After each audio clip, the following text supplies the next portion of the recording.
afternoon, and thanks for tuning in to First at 4. I'm Perry Groom. And I'm Kelly Volk. First off this afternoon, we're following some developing weather news. As you just heard Jay say, some dangerous weather in Nebraska right now. That's right. Let's send it straight over to the Storm Center now, where our team of meteorologists are tracking it all on radar. Yeah, a couple of weeks ago, we had some tornadoes move through northwest Iowa. These are much bigger, very destructive, and going through populated areas on the west side of Omaha, now moving in a northeasterly direction. These are big-time tornadoes, Brian. Well, and the story is really developing here as of the last hour here, Jay. And one fact bring up to your attention. Do you see how this line of storms developing pretty quickly near Omaha? So this is a situation where several tornadoes have developed there.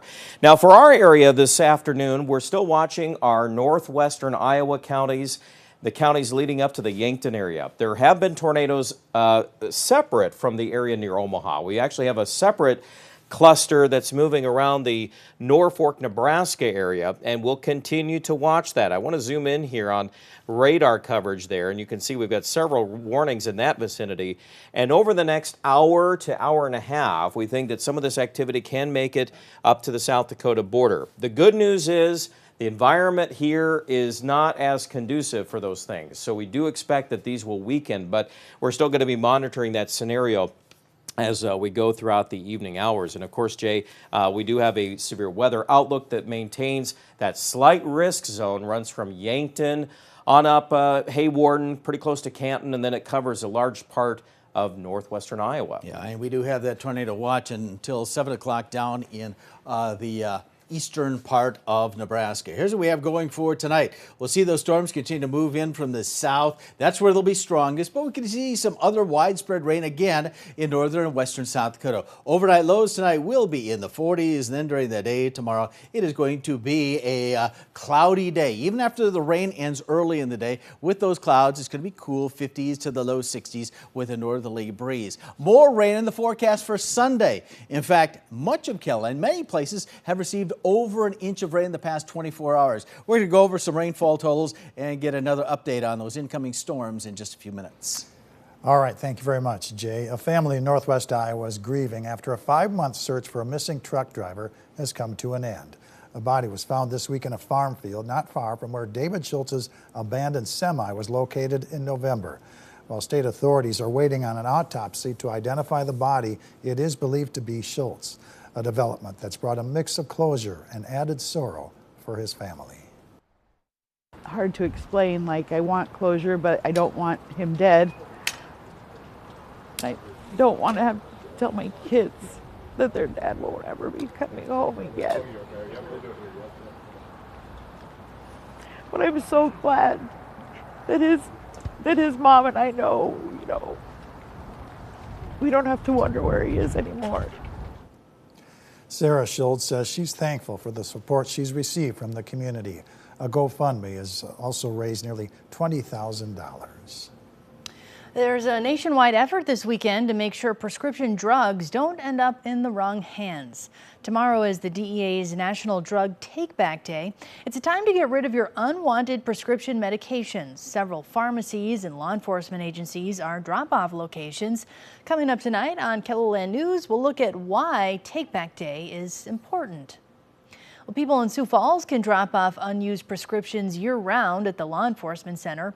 The lobby is usually closed on the weekend, but it will be open Saturday to take part in the event. Police say proper disposal of medications can help prevent prescription drug abuse. Those unwanted or unused medications that get left in the house, sometimes those get stolen, abused, sold to other people. So this is a great way. A lot of people don't really necessarily know what to do with those medications once they're no longer needed. This is a way that you can safely dispose of them. You know that it's not going to end up in the wrong hands. People can stop by the Law Enforcement Center from 10 a.m. to 2 p.m. tomorrow. More and more Minnesotans need help putting food on the table. 2023 was a record year for visits to food shelves, and this year is trending toward even greater need. Derek James shows us how the nation's third largest food bank is using a 24-hour fundraiser to fight food insecurity. Borderline tough because I'm on disability, and my income is limited every month. Stephen is explaining the difficulty of having enough to pay for basic necessities. He has been visiting the food shelf at Community Emergency Service in the Phillips neighborhood of Minneapolis for 2 years now. Just the fruits, vegetables, sometimes the meat. We have more and more people coming every single day. A lot of people that never accessed food shelves before are now coming in. Minnesotans made 7.5 million food shelf visits in 2023, 2 million more than the old record set a year earlier. Second Harvest Heartland is trying to keep up with demand at CES and other food shelves across Minnesota and western Wisconsin. Today is super critical for Second Harvest Heartland's ability to fund meals over the next handful of months. The organization's goal is to raise enough money to fund 1 million meals before midnight. Everyone is working hard to be super innovative and stretch the dollars that we have to feed as many people as possible. 500,000 pounds of food leave this warehouse each day. A year ago, that number was 375,000, a 33% increase with no end in sight. That's why the organization hopes donors spring into action. Unfortunately, it's not getting better, and because of the economy and inflation and what families are dealing with, that's why we need to fund these million meals today. So there's food on these shelves for our neighbors to shop for themselves and their families. We never have enough food, right? We're constantly looking for donations. We will probably turn away about 50% of the people that show up to the food shelf still. Second Harvest Volunteer Center is as busy as the food shelves they're working to stock. To stay that way, they need volunteers and financial support to help the hundreds of partners they collaborate with to fight food insecurity. Partners like CES. Please, from the bottom of my heart, please help us. Stephen is hopeful and thankful.